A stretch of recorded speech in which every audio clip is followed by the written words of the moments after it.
Living through a global pandemic has been difficult for all of us, but the social isolation was especially hard for young people.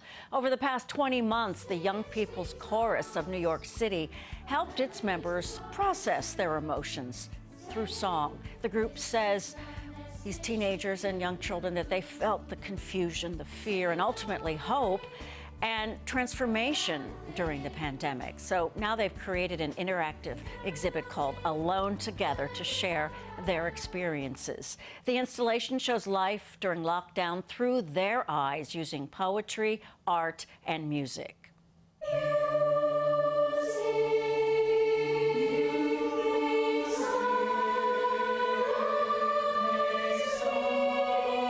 My name is Ana Maria. My name is Adadayo. I'm Marcelo Rangeli Duran. My name is Januar Richardson. My name is Sky. My name is Jocelyn. My name is Margaret Eisenberg, and I wrote this poem when I was 16 years old.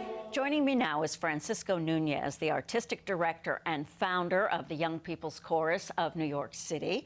And 17-year-old Margaret Eisenberg, she was in the video just talking about her poetry. She's a senior at LaGuardia High School, and she's been with the chorus for 9 years. Welcome to you both. Thank you so much for being here. Before we get into the event, Alone Together, this is organic in your family, Francisco, just how this got started, and it's such a part of your life from your childhood. Yes, you mean YPC itself? Yes, I do. So I grew up here in New York City in the 60s and 70s in a bicultural family, my father being a black Haitian man and my mother being a mixed-race Dominican. I noticed that coming together was always what we were about, you know, in my family. And then as I grew up, I was wondering, how can we bring all of New York City's children together? So I started the YPC, the Young People's Chorus of New York City, using music as the hook to bring young people, give them an opportunity, because music changed my life when I was young, and I wanted to do the same for many children here in New York. So it's been how many years? This is our 33rd season. Come on. 33rd. Might we call you genius? 2011 MacArthur Grant Fellow. So congratulations on that and touching so many lives. Let's talk about during the pandemic, because that's a tough thing to take on. Alone Together, the presentation along the High Line. Tell us. So I decided to commission some amazing composers and ask them to write short pieces, canons or rounds, music that repeats. What I noticed is that they started to send in their stories of what they were going through in COVID. On top of it all, I started to work with our young people to say, tell us about what's going on inside your heart and your mind during this, the subconsciousness.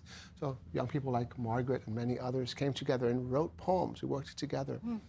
And they were brave enough, on top of that, to share these inner thoughts, because even though it might be hers, she will tell you everyone feels this way. Yeah. And Margaret, writing this poem, how was it difficult? How did you decide what you were going to express?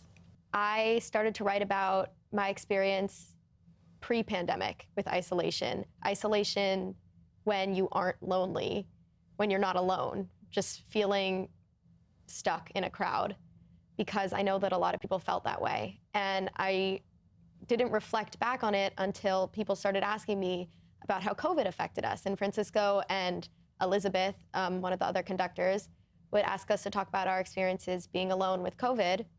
And some of the other choristers and I would talk about how we felt alone before COVID too. I wanted to make clear the way everything has affected children, and I wanted to bring forth the ideas and the struggles that kids face on a daily basis, feeling lonely. Feeling lonely, and, Yeah. and that's really digging down to the core and being honest about it and brave, sharing that.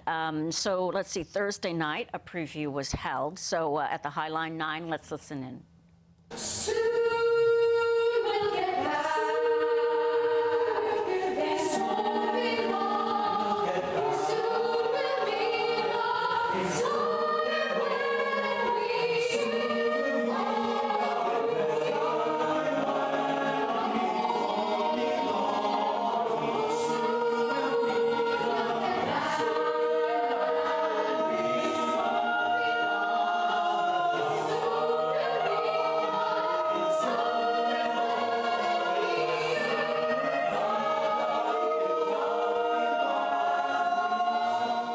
I wanted to start the entire exhibit with the last piece, because we're coming out.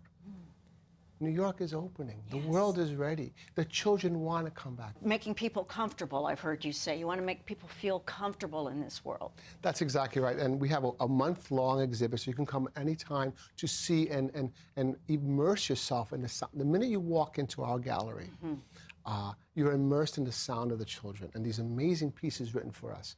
But then you can have an intimate moment with it where you can pick up a headphone and listen to the music at high resolution, or you can go to these sculptures that are made with these monitors, and the children are staring at you, waiting for you, waiting for you, to interact with them. And then they tell you these poems. So you have this personal, one-on-one, as well as immersion of a full group. So we're going to have special events each throughout the month, and we'll get to hear quartets, and our children will sing at every one of those events. We have children from 8 to 18.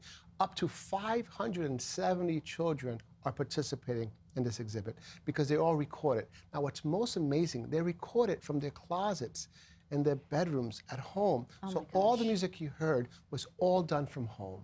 Oh, my goodness.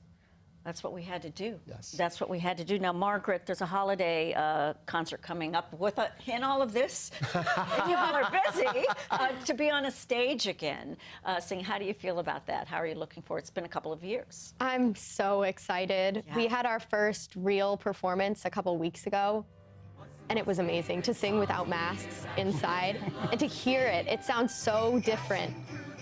Francisco had to move all of us around because we sounded so different from when we were practicing mass. Interesting. Just one more question to you, Margaret, and how this has changed your life. And I know Francisco's a very high rate of children, teenagers going to college and graduating from college. This has been such a part of your life. So how do you take the music and the experience of YPC into the next chapter of your life? I'm not planning to pursue a music degree, but I'm definitely going to sing in choir because when the days get hard, singing in YPC and singing with my friends is just amazing. Oh, gosh, what a cathartic feeling.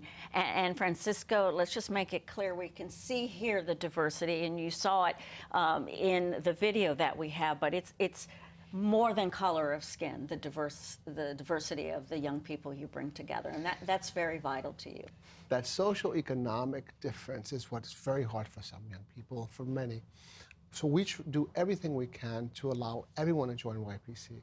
We're serving 2,000 children here in New York City, and everyone is invited to join, and we try to take every single child that comes through our door, because I believe the future needs happy children that have music in their hearts, because they will become better dentists, better opera singers, better firefighters, better anchor people. I think music should be part of all of our lives. Apparently you didn't hear me play the cello or alto sax. Oh, really? When I was in the elementary and middle school. Oh, that's excellent. I want to thank you so much. I'm so excited for Alone Together, your presentation over the next few weeks. Francisco Núñez, Artistic Director, founder of the Young People's Chorus of New York City, composer, there's a lot under your name in NYU, I mean, it just goes on. And Miss Margaret Eisenberg, best of luck to you, and thank you for just your smile here. You know, you can see it. You can see that YPC makes such a difference. Thank you both. Thank you so much. Alone Together will be on display at the Highline 9 Gallery in Chelsea from November 20th through December 19th. For more information on the schedule of the exhibition and the performances, go to our website, cbsnewyork.com.